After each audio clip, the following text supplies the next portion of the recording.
automated cable monitoring system and how they became an industry frontrunner in abrasion monitoring. Good morning for some of you and good afternoon for some others. Before we officially kick off this webinar, I'd like to draw your attention to some practical details. Please note that this webinar is being recorded. So for those who need the recording for their colleagues, please feel free to reach out to us and we're happy to share the recording afterwards with you. Duration of the webinar will be approximately 1 hour. This allows you to still get to your lunch break, to still get to your next meeting, or to end of your day if you're on the other side of the world, of course. If you would face any audio issues, if you would face any challenges throughout the webinar, feel free to drop a message to our administrator in the chat box or in the Q&A box, and we'll try to help you or sort things out as quickly as possible. Now, during the webinar, and I already referred to the Q&A box, you can drop your questions in the Q&A box at any point in time, at any given moment. We'll discuss those questions at the end of the webinar for either Bram or Ro here. So feel free to just, during the webinar, already drop those questions and we'll handle them at the end of the webinar. Now, without further ado, let me first introduce you to our speakers of the day. I'm Lisette, I'll be your host, but next to me, of course, there are two more important people here, namely Roel van Thilo, the CEO of Marlinks, and Bram, who is the Balance of Plant O&M Package Manager at Norter. Roel is CEO of Marlinks, as I just said, and he has an electromechanical engineering background and has a vast experience in the offshore wind industry. For those of you who do not know Marlinks, what does Marlinks do? Well, Marlinks provides real-time insights and decision support provided by continuous fiber optic monitoring. That's literally in a very small nutshell, but that's just to shortly introduce you, and we'll come to some more details later on. Next to Roel, we're very happy and honored to have Bram here as a representative for the Norter wind farm. Bram, I already said your long title. I hope it was correct. It was perfect. But besides that, you have an electromechanical engineering background as well. And you both actually worked at Fabricom in the past, where Bram, you were also involved in the construction of the Norder substation. Maybe just because we have a very international audience here today, as some of them might not know Norter, could you just introduce us to the Norter project, please? Of course. Thank you. Norder is a wind farm. It's one of the 7 concessions in the Belgian economical zone that can have wind farms. It's the first one in the row. It's located 23 kilometers of the coast of Zeebrugge. We have 44 turbines installed, 44 Vestas V164 8.4 megawatt turbines, and we are able to inject 350 megawatt into the national grid, and that's located in Zeebrugge. Our export cable is 26 kilometers long and goes towards the center of our park to our substation. The rest of the layout is a type of star-like configuration in the sense that we have 11 strings, and on every string 4 turbines are connected. Okay. And of course, we have 2 very nice shareholders, Elisio and Inico, and they both have 50% of the shares of Norder. Okay, I see that we have some video issues apparently. I'll just have a look in a second, but in the meantime, I hope people can hear us. Can you just confirm that people can hear us? Perfect. And I'll just already ask you a second question, Bram, and then I'll just go and have a look. Apologies to the audience for that. Bram, why did you opt for a continuous cable monitoring system at Norter? It's a combination of factors, actually. Like I said, we only have one export cable. On export cable is crossing multiple shipping lanes, 2 to be exact. We also have, I think, about 36 crossings of our infield cables in the concession. So it's to monitor to see how our cables are doing. Our export cable is also designed with a dynamic rating, meaning that we need to follow up the temperature and the behavior of our export cable. Too much temperature, too high temperature for too long time would induce premature aging of the cable and would reduce the lifetime of that cable. But like I said, we also have multiple crossings, so also the depth of burial aspect or depth of burial calculations of DTS software of Marlinks is added value for us, because that way we can monitor and see how our cables are protected by the seabed. Next to that, we also have governmental obligations. We need to make sure that our cables are buried below a certain threshold, depending on the location in the field. For that, normally conventional methods are to do a survey every year, which are quite costly, let's say. When the DTS is fully implemented and approved, we can reduce, I think, 80 to 90% of those surveys, which would be an economical plus for Northern, but also I think for the renewable character, let's say, less offshore interventions are also less fossil fuel that is consumed by the ships. So even an ecological plus as well at the end of the story. So that's the a Marlinks nice system is actually accepted as a valid alternative to the classic surveying methods. Correct. Okay. Maybe last one, it's also interesting for us. With a survey, you only have a snapshot of your wind farm. With a DTS, it's bi-weekly or something, but you have a continuous monitoring of your field, meaning if you have a pit or whatever located at one of your cables, could be that at the start of the season or the next season, it's already filled back with the tides, meaning you avoid also rock dumping procedures when it's actually not necessary. So that's also a plus. Your survey is only as good as the day it was done. Yeah, correct. And here you have it bi-weekly, in essence, so a much more complete view, let's say. Okay. Thank you for that, Bram. Maybe just for the audience as well, at what point did you actually, during the project, discuss this cable monitoring software? It was discussed during construction. So we were able to, at the end of construction, make sure that the wind farm was ready and all was implemented to make it some kind of plug and play system.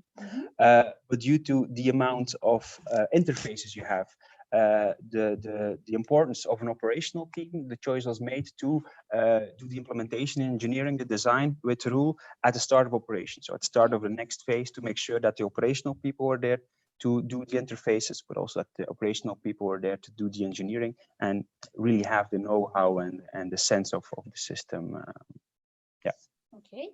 Anything to add from your side there, Will? What would be actually the ideal timing? If we would live in a perfect world, let's say, where planning goes as one plans, what would actually be the ideal system to start thinking, to start discussing your cable monitoring approach? Well, of course, cable monitoring should be in the ideal world as early as possible, for two reasons.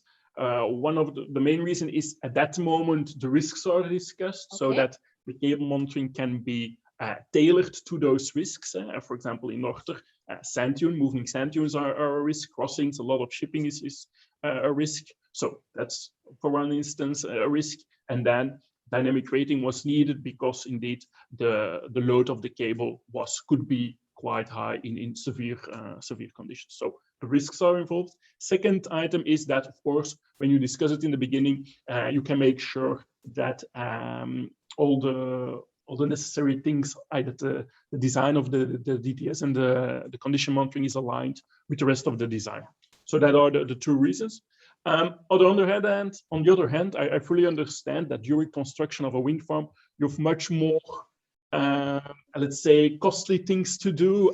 You have the installation of the turbines, installation and design of the top side, and in that respect, cable monitoring is only a very small part of it. So it is not always on top of people's to-do list, and I fully understand that. So I always suggest to our customers, well, contact us when you have time to discuss it with us, because there is quite some dialogue needed to implement it and to bring the most value.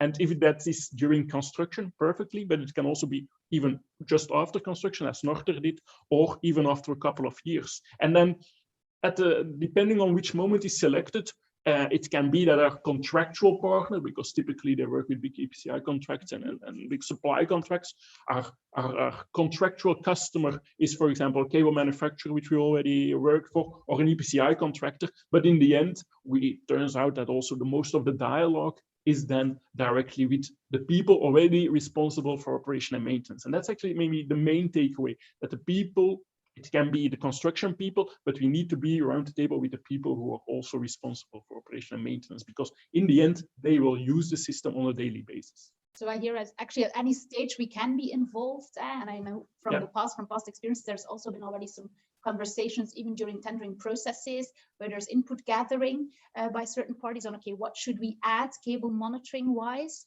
where you are then, or the team is then requested to give some input already, a preliminary before even the tender is Indeed. written So out. that's So also a possibility that, of course, depends on the overall strategic approach, let's say. Indeed. Now, looking at the design phase, what was actually taken into account here? Well, of course, the basic things, like, for example, the reach of the DTS, and that's a quite easy one. You take the longest length of the longest cable, which in the case of North was approximately 30 kilometers, and that's then the reach of your DTS. And then the number of channels, one export cable, 11 infield cables, 12 channels, already quite a lot. So we thought, can we combine some channels, because we have 30 kilometers reach, meaning that you can combine some infield cables. So 2 or 3 infield cables are on one channel. So that's the second thing. Third is temperature accuracy. Also quite logic. Temperature accuracy is needed to have accurate RTTR calculations or accurate depth of burial calculations. And then some fiber optic interfaces, like how are the connections done? Is it a spliced connections or a connectorized connection? Those define the optical budget, which then is also a factor need to be taken into account. So in that respect, that's quite basic design. The thing we already emphasize from the start are the interfaces. Interfaces, especially related to IT, on how do we, for example, get the load out of the customer SCADA system? How do we do the remote access? Remote access is very important. Of course, you don't want to go offshore when something is wrong. Everything can be done from the remote access. So interfaces are also already discussed from the beginning. Okay. We had a design phase, looking at the installation phase, the installation process of the Marlinks system. How did you actually go about that? How was it done? How was it performed? Seeing that the wind farm was actually already operational, right? Correct. I think Roel just mentioned 2 very important points. Like I said, at the end of construction, you try to implement as much as possible to make it let's say a kind of plug and play system. So the fiber optic network was already designed in such a way to avoid losses, make sure that we have dedicated fibers for a future DTS system. There was sufficient flexibility in the system, meaning that we could implement several types of hardware, several types of systems. Roel mentioned we could optimize and make loops to join infield cables and reduce the amount of channels. Is actually what we did. We had antennas in the field, and we only needed to make the loop. For every 4 turbine in a string, we needed to go out and close the fiber optic loop. But in the end, that was actually it. That was what we needed to do. Make sure that the fiber optic network was closed according to the design specs of Marlinks, of the DTS.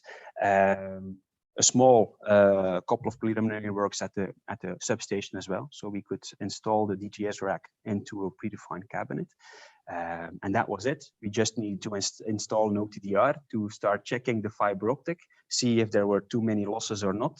We saw some connectors we needed to change, but I think there were 3 or 4 in total, and we could start with the next phase of the installation. You seem surprised how efficient it was. No, it was very nice to see and hear, because at the end we didn't need to do any switching. We didn't need to start fiber optic splicing or whatever. It was just what it was. We could stay operational. That was also a nice message we could bring to our management. We didn't have to turn down any turbines or the substation, and everything was in place for Roel to start his next phase. So it was a good experience. A good collaboration, continuously being in conversation and discussion with each other, allowing you to proceed. Okay, anything to add from the Marlinks perspective, maybe for the installation process? As Bram said, installation is more or less plug and play.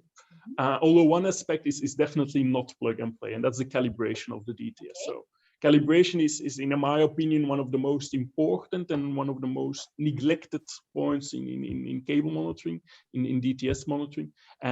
So we don't limit ourselves to just a temperature calibration during FAT or a small calibration during SAT.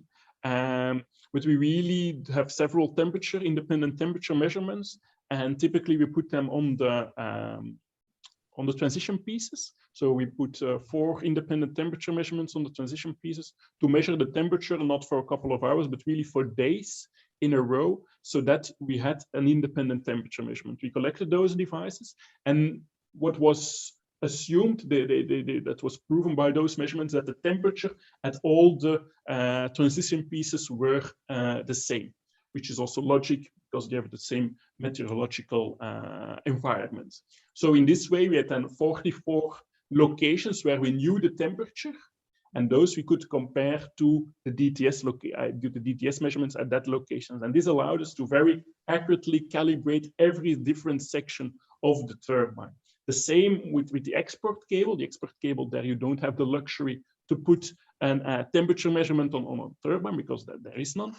So there we created a small box and then heated that box just after the cable at the hang-off. So we just had the fiber of that cable at the hang-off location and heated it up, and also had a reference temperature measurement there in place to also make sure that that cable was properly calibrated. So calibration is key. Absolutely. Or better said, proper calibration is key. Indeed. That's maybe a better phrase. Well, we talked about the design phase. We talked about the installation of the Marlinks system, but we did not talk about the integration during operation. How does it, Bram, overall integrates within the operation of the wind farm? How do you use it? What are the different aspects that you touch upon? As Norder, we use an online platform for our day-to-day operations. That's Event from Ebo Enterprises. We use it for the permit to work system, for transfer plans, for shock registrations, and so on and so forth. But at the back end of that software is also our big database, big data cluster where all our data is gathered. When implementing such a system as the DTS, there is a lot of data generated, but also a lot of important or nice to have data to start analyzing evolutions in your wind farm, load-wise, temperature-wise, but also depth of burial-wise. So it was for us important that all that data could be gathered in that big database cluster as well. To do that, we could easily, but I'm not an IT expert, but we could, in my feeling, easily implement that as well with an API connection and the Marlinks data. Okay, there were some meetings and discussion how it needed to be presented, but it was quite smoothly and the API was there, so they could make the data available, and then it was possible for us to collect it when needed. But next to that, of course, you have the day-to-day operation. Also, the day-to-day, it's not for DTS, not day-to-day, but let's say week-to-week operation of such a system.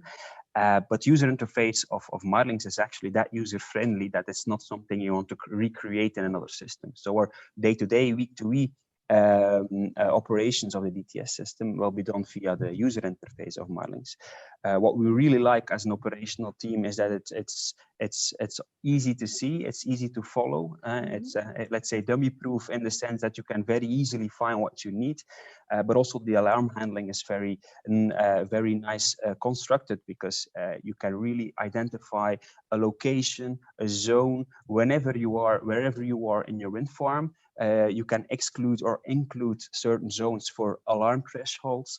And like I said, we have 36, 37 crossings. We have 2 shipping lanes. There are all these variables, and there's shifting in our wind farm due to the depth of burial, due to the location. Then it is very handy, let's say, if it's the alarm handling can be split in these zones, in these locations where you can exclude, include, make a higher threshold, make a lower threshold. That also, that part of the alarm handling is very user friendly. So that was nice to see in the end. So you don't have a daily bombardment, let's say, of notifications there. Only that what was you need to know. That was the idea at the start, to avoid that. That was a clear request, but that's always present, of course. Roel, maybe anything to add from the Marlinks perspective? Anything you want to highlight there regarding the interface? Yeah. Interfacing or providing the information is essential for us, because without this, if this cannot be done in a user-friendly way, well, the customers don't use our information, and it just is a machine standing there on the substation gathering data. But when there's no when they don't look at the data, when you don't use it, it doesn't provide you any value. And so that's essential. And we have 4 ways of providing this information. The first is, as Graham mentioned, the user interface, a very clean user interface. Nothing can be changed to it. So all the configuration of all the details, all the important details, they're all hidden. So you cannot change anything. It just is viewing what is important. And what is important if you look to a cable? Well, temperature of the fiber, temperature of the core, and the burial depth status. These are the 3 things which are important, and those are the 3 things you can, in one view, have a look at the Marlinks dashboard. So that's the first thing. Second thing is that, of course, all the data which is gathered and which is accessible through the viewer is also accessible through an API. So eWind, in this case, eWind, can easily implement all the data, or if they want to do advanced data analytics combined with other sensors, it is fully possible. They can access all the data. We don't have any secrets. We don't want people to get weird exports or print screens and then typing it over in Excel or something. No, that's yeah, that's something we really don't want to go want to avoid. Third, so of course the report, the alarms, as Bram mentioned, which are indeed highly customizable. And fourth is the reporting. So the reporting is done by the Marlinks engineers who have really a lot of experience in looking at this data, assessing this data, and they provide a third-party opinion on what is happening to the cables to assist the customer in their assessment.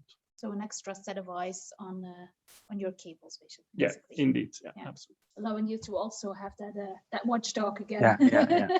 I can imagine.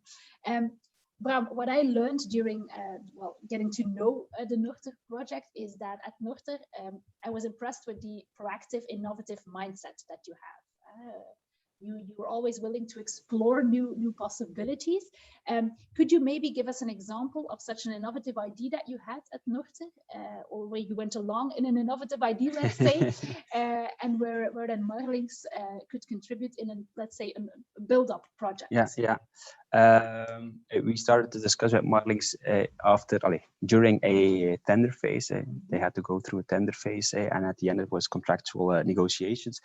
And we as Norder, we like to implement the innovative ideas, the smart ideas, the sensoring.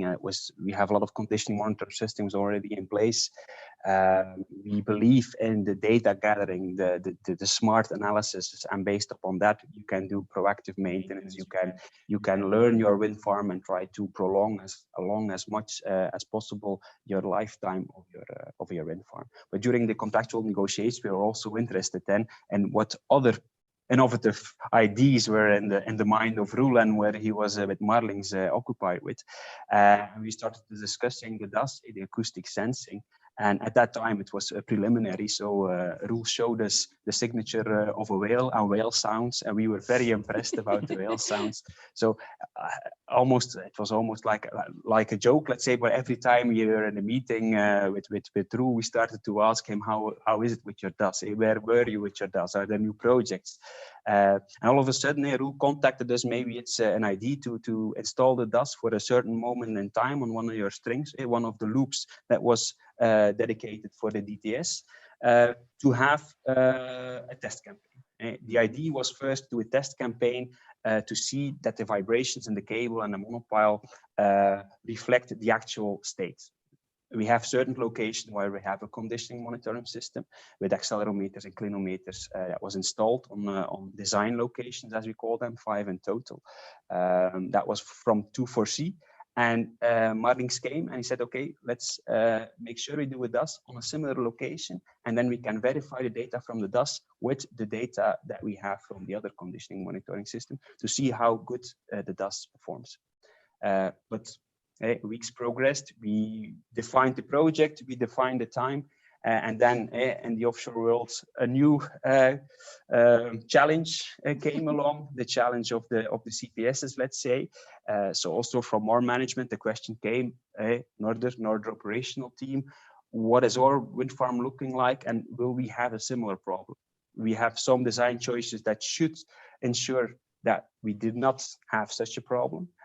But it was nice to see that Roel also came along and said, okay, when we do this test case on one location, we can also test on the signature of the CPS scraping.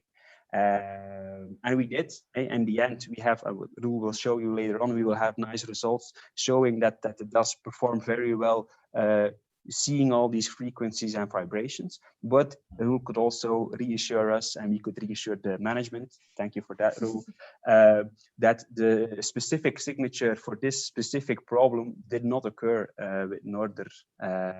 So we were very happy with the test case we did on the wind farm. Allowing you to sleep a bit at night. Yeah, correct. Or at least a bit. Yeah. Roel, Bram already touched upon it. Recently in the industry, let's say a little bomb was dropped regarding CPS monitoring. Can you maybe elaborate a bit on that, and also linked to the project you did together with Norte? Yeah, absolutely. Yeah. So if we consider a CPS cable protection system, it's a set of hard plastic shells really around the cable at the point where it's coming out of the seabed and into the monopile. And just at this location, well, there are the most, this cable is exposed to the most forces, so it's quite logic that indeed extra protection is needed in that area. So what we did, we connected the DAS to it, and as Bram said, in red you can see here the top graph. This is the signal of the condition monitoring system, and on the y-axis you see the amplitude or the energy, and on the x-axis the frequency. So it's a function of frequency, so it's no time series, but it's a frequency plot of which vibrations are present in this turbine during a period of time. So this is visible in red, and in blue below is the DAS reading of that same moment in time. And you see, for example, the green circles, which are the 1P, 3P, and so on rotor frequencies in the red graph, they correspond very nicely with the ones in the blue one. In the blue graph, but more importantly, also a very good one to identify is the natural frequency of the turbine. So that's in black. Well, this natural frequency is also very good visible in the DAS. And then we thought, okay, let's now look at this natural frequency and filter only this natural frequency out, because we had some questions on, of course, yeah, where is the CPS exactly located and what are we now looking for? So when we did the filtering on between 0.22, 0.24 hertz, so that we have all the frequencies of this natural frequency, you get a plot like this, where in the majority of the distance, so in the x-axis there's a distance, in y-axis there is the intensity or the energy on that very narrow frequency band. You see, most of the time it's just a zero, which is quite logic because the cable is buried into the sand, doesn't feel any vibrations within that frequency range. But then you see that it goes up very high, drops again, and goes up again, and then drops again into the seabed. And that is actually those peaks, those are the CPS locations, because it's quite logic. In the middle, there is the turbine, the cable is fixed to the turbine, the cable is not moving. It's moving, but along with the turbine, so it doesn't feel any strain. In the seabed, the cable is also held by the seabed. So really this CPS area, that is where the cable feels the vibration of the of the monopile compared to the fixed cable in the soil. So at exact those locations, we see the vibrations of the cable and the CPS. And so if we then assess in detail what frequencies are present there, well, we could see that now, for example, this is the blue one is a frequency spectrum at the CPS location. We see that it looks okay. We see the vibrations which we expect. We expect the vibrations of the turbine. Well, we see them. We should maybe expect some vibrations of the waves. Those are filtered out well, but we see them. So that is normal. What we didn't see were the vibrations typical with the scraping event. And the scraping event is characterized by just an energy increase on all the different frequencies. And that is something which is not observed on the norther, and that's why I had good news for Bram, because I said, no, we cannot see on any location, we cannot see any general increase in your frequency, indicating that there was no scraping events present. But this shows that indeed it's a very powerful way of detecting this scraping on, immediately a whole wind farm at a time. Because when you then detect such a things, and this is a plot of such a scraping sounds, in the y-axis you see the different frequencies, on the x-axis you see the time. It's immediately apparent that from 7:51:20 there is a scraping event starting because the energy on all the frequencies is rising. And so you can see immediately also that this event takes approximately 5 seconds. So that's very useful information in analyzing what is happening to this cable. Is it always 5 seconds? Does it change? Is it sometimes only 1 second? Because of course we can assume that 1 second is less, is a better situation than a scraping event of 10 seconds. The scraping intensity, the color tells us something about how hard is the sound, how hard are the vibrations. Again, with the assumption that probably when it's more silent, less vibrations, less damage is done to the CPS. It will also tell us something, but that needs to be further studied. When is it the vibration of the CPS? And how is that then changing? How is the frequency changing, or the intensity, especially the intensity is changing when the CPS, when this shelf, this plastic shelf is broken, and it is then just the cable which is which is moving about the cable. So that will be visible in the intensity. And then, of course, also the period of the movement can be looked at, can be investigated. And is it dependent on sea state, on waves, on tides? And more importantly, it also can be compared to the modeling of, for example, an Orcaflex. Typically, it's modeled in an Orcaflex, but the problem is it's very accurate modeling, but it is only as good as your input parameters. So, yeah, you want to have some reassurance. Is everything coming out of my Orcaflex? Is it correct? And this is a much more elegant technique than sending an ROV down to really measure how fast is it moving. So that can be also be a way to evaluate the scraping sounds. And to be honest, currently our library with scraping events is very limited. But of course, we really want to get more and more scraping events in our library so that we can also have some machine learning to it. And then depending on those parameters, but also other parameters, well, we can have develop some traffic light system indicating green. Once in a while, a scraping event, but don't have to worry. Orange, maybe let's monitor it in very close by, but maybe in a couple of years. And red, failure within 6 months, for example. Yeah. And this, of course, saves operators quite a lot of money because they can very good plan for their mitigating actions. And they also don't have to send inspection ROVs down to see what is happening, because also, if you can see something with an ROV, because visibility is often limited, maybe that was just a moment when there was no scraping because there was low tide or not the right conditions. So again, it's not a continuous monitoring. So that is indeed something which we achieve with this type of monitoring. But also important for the people, because I know not all of the people attending or who registered are experts within DTS and DAS. This is a different hardware device. It's a distributed acoustic sensor. Absolutely. Whereas the temperature monitoring, so the RTTR and the depth of burial, is based upon the DTS today. That's true. So different just hardware. To highlight again for people. But also this hardware is just installed on the substation. It's hardware independent. So if it's installed, this can be performed. Okay, perfect. Well, I hear most people a warm call to the industry as well. A warm call if you have a challenge, if you're facing a challenge, let us know. We're happy to assist and to together work to populate that library, let's say, to develop that traffic light system for the entire industry, basically. Indeed, yeah. Okay, gentlemen, that was already great inputs.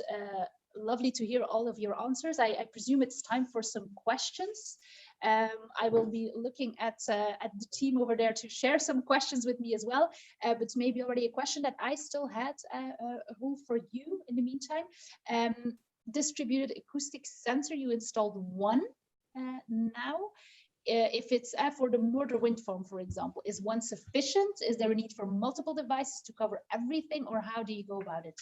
Well, if you look at, for example, the scraping sounds, which are repeated sounds, Okay. then one is definitely sufficient because you put it just on the substation, look at 1 or 2 channels simultaneously, and then switch an optical switch to the next channel, the same as the DTS is working. So then absolutely one device is sufficient. When a DAS is used to really monitor electrical events and failure events, then it's a different thing, because then you really want to see the electrical failure event, and yeah, you're not sure when in the cycle of switching that it will be, and so then you're not sure. So then you have to make sure that all your cables are connected in a series and connected to the DAS measurement, or you need multiple DAS measurements.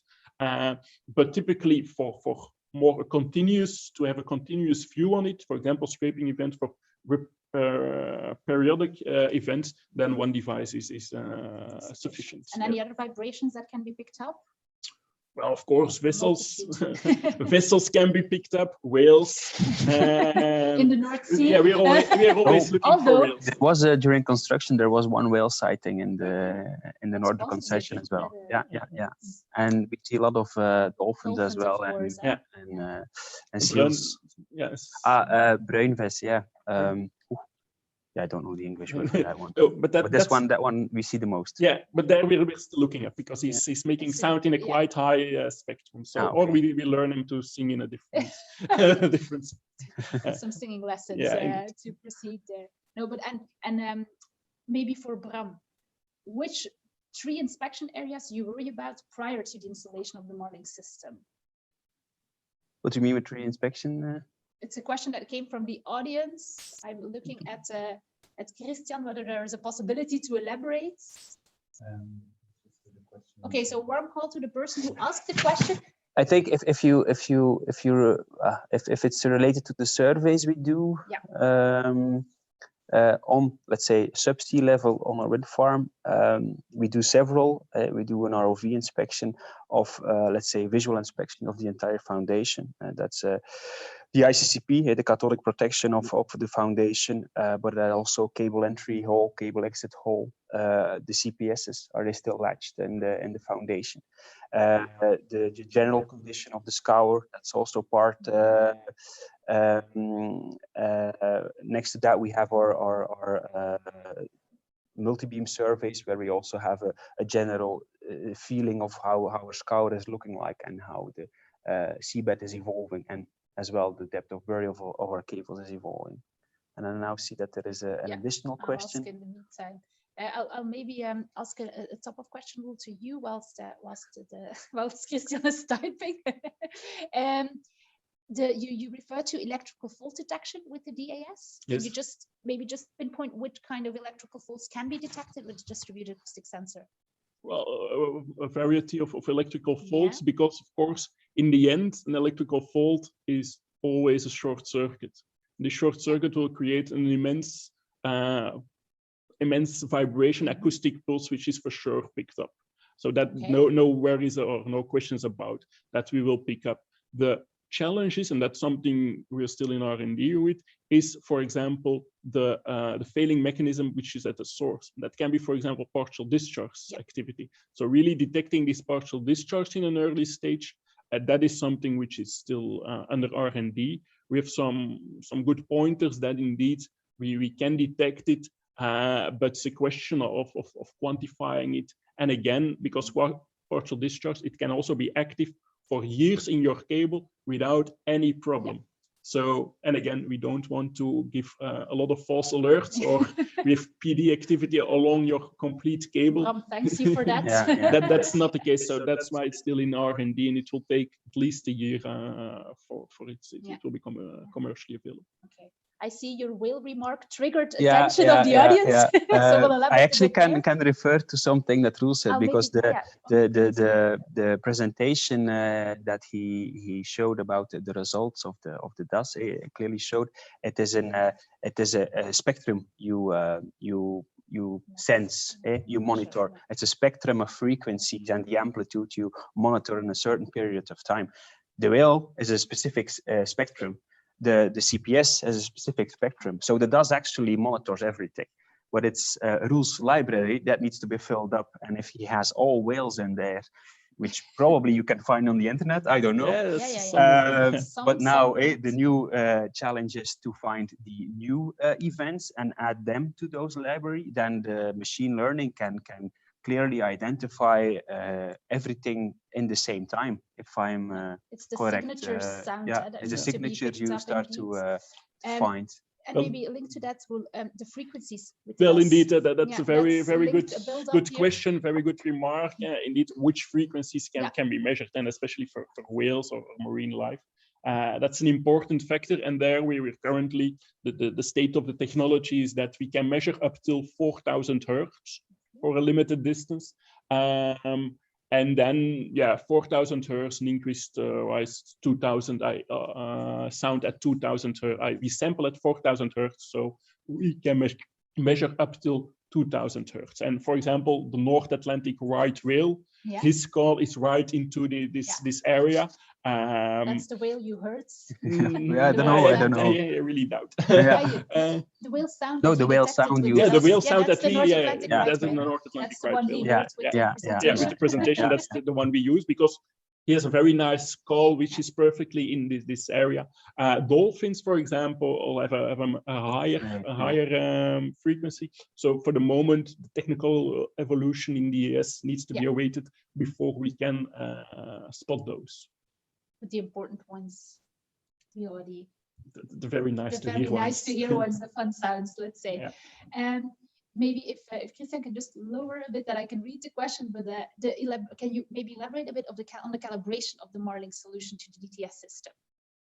So you touched upon the calibration, the importance of a proper calibration. Well, so for that, key for a good calibration are reference measurements, because of course the DTS provides you with a lots of measurement points, but as long as you don't have any reference measurements, it cannot be calibrated. And so one thing that you can act as reference measurement, because in a normal non-subsea environment, it's quite easy to go and install an independent temperature measurement, which is quite difficult with a cable buried under the seabed. So the point is to get reference measurements. And the good thing is that, of course, with inter-array cables, you can have these reference measurements at the different locations, at the different turbines. So therefore, we installed independent temperature measurements, a couple of them. And in the beginning already, our assumption was, the temperature at the different turbines will be the same because the same environment. And that turned out to be true. And that then gives a lot of information, because then at 44 locations, you know the temperature because we logged it. And also, you know the temperature at the incoming cable and the temperature of the outgoing cable. So also the splice in between, or the connector in between all the losses could be perfectly compensated, because we know the temperature in front and the temperature in the end.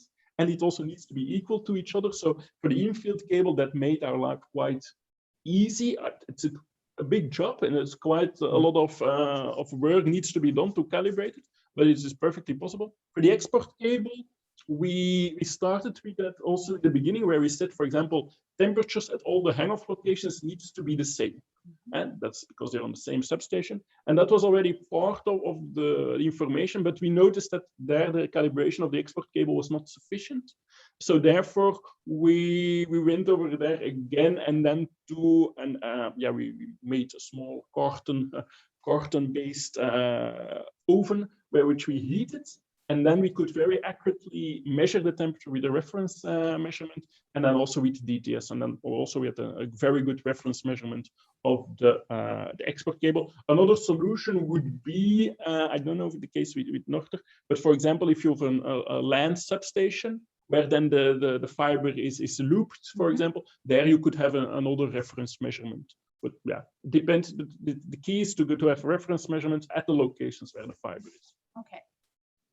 And it's to go into discussion as well with the client on how you always explain the end customer of how you will do it probably. Of course, and I really encourage all people in the audience to, when you buy such a system, to really pay a lot of attention to the calibration, because unfortunately we see a lot of poorly calibrated devices, which give wrong results. Okay, a question for you, Bram, someone who wants to hear your needs for the future. What technologies do you want or even need in the future for your offshore wind farm? Yeah, like I said, we try to implement what we like. Let's say, of course, we need to check whether or not it's suitable, whether or not it's feasible, if it's a good case or not. But at the end, what we want to see is, hey, we have a wind farm and we have a permit for 20 years, and of course, if you can prolong that asset, that's the most important part. You also don't want to have failures during that time. So what you basically want to see and want to hear is you want to have some condition monitoring systems in place that can follow up the performance of your installation, whatever it is, and make some kind of lifetime assessment of that instrumentation. And it goes very broad. Cables is a very specific example, a very crucial one, because you only have one cable running to one wind turbine.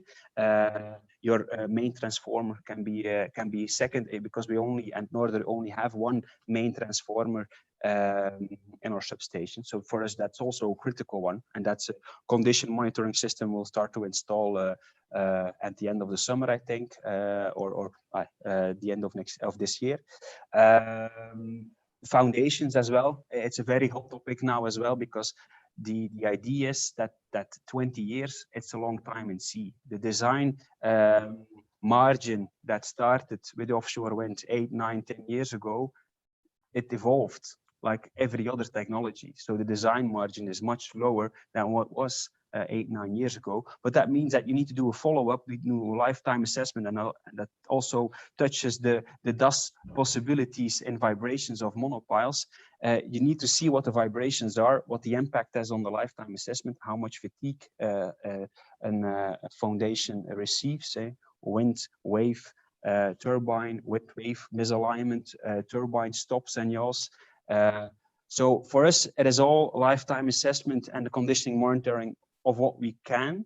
Most what we wanted until now, we try to implement, or we try to implement via an innovation project, or these kind of test projects with Roel we have, to see whether or not it's feasible, what is needed, what are the possibilities of that technology, and is there a way for in order to implement it, not just because we want to instrument something, no, because we want to implement it and do something that at the end benefits the operations of the Northern Offshore Wind Farm.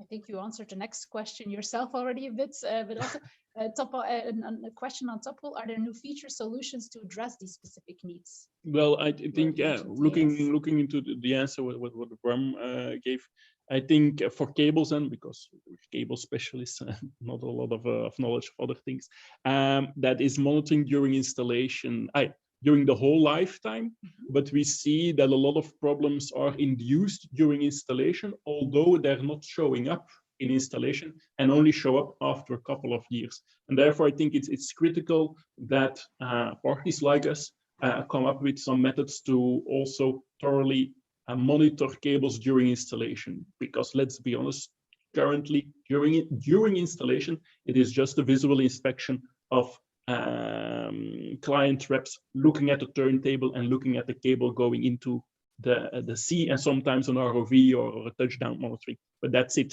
only visual inspection. And there we're now also looking to a more quantified look, but still the library needs to be under construction, let's say. maybe to add something, because it's something new we will implement with Roel. I will start normally engineering, let's say, this summer as well. You have the cables, that one, but next point, and that's the human point, you have the cable connections. Cable connections are made, most of them are made offshore, so it's not an laboratory environment, so it's not always easy to have the perfect conditions to do this cable connection. So we're now setting up an entire temperature monitoring system for all our connectors, cable connectors offshore, and we'll also do it, let's say, as an add-on on our DTS device. It's not on that DTS device, but it's the same principle and it's the same idea behind it. So there as well, we do some kind of conditioning monitoring system on our cable connectors, temperature based, to see if we have any hotspots that could indicate a start of a failure, let's say. So also there we try to the strong relationship yeah, really results in interesting projects, Yeah, let's say, absolutely. indeed, just by starting to talk. correct. Correct.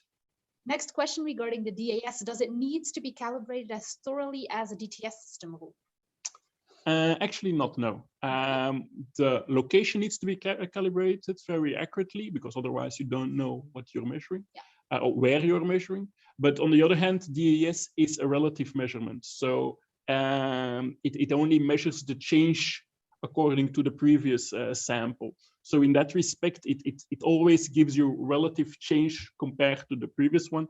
So there is no final set point that needs to be defined, because there is none. It is a constant varying signal as a relative measurement. So calibration is there less of an issue.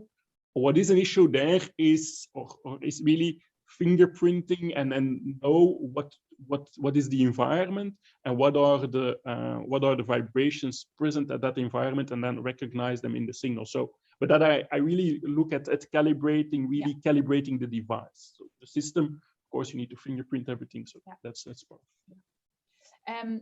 A question, we moved from DAS now to, again, the DTS solutions of Marlinks.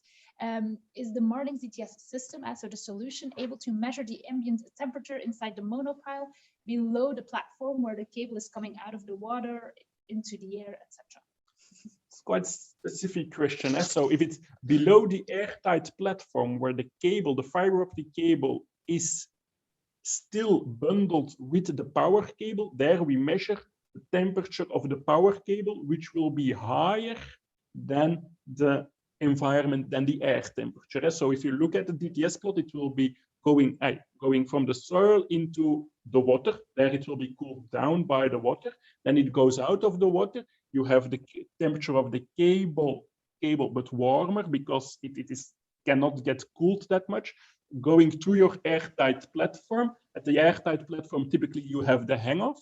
There at that place, the fiber is unbundled from the core. So at that moment, you measure the temperature of the environment. So you measure the air above the airtight platform. You don't measure the temperature of the power cables. Power cables go to the switchgear typically, and then the fiber optic goes to the patch box. So yeah, there is a part where you can measure the temperature of the transition piece above the airtight platform, not below the airtight platform, because below the airtight platform, the cable is bundled, the fiber optic cable is bundled with the power cord, so it feels the heat of the power. But it's nice to see, because we saw that during calibration. It's nice to see because indeed you see the follow-up of the cable. So at a certain point below the airtight platform, you go from sea level, let's say, to an air level, because there is air in between as well. Of course, you have the tide, so the sea level is varying across the time. But you can see the point where your cable is water cooled by the tide outside of the turbine. So if you have no load, then it approximates the temperature of the sea. Then you go inside, that it's water cooled again, but the current is lower. Then you see the rise, and at a certain point you see that the water stops, and you see a bigger rise because it's now air cooled. So you in the calibration, it was very nice to see. With the movement of the head, you immediately visualize it again. What it was like. An interesting question for you, Bram. Have you seen a reduction in inspection OPEX for offshore wind farms over the year? And if so, can you please elaborate? Yeah, there I have to be very honest. Norder is operational now for the 3rd full year. So for us, as Norder being an evolution in OPEX, I think we have too little experience to see an evolution. What I can say is if we can put conditioning monitoring systems in, and what we do now is we use the knowledge, like we do with Marlinks, that they do the reporting with the specialists, and they can give us the feedback, because data is one, but interpreting and giving the good feedback is two, and that's the most important part.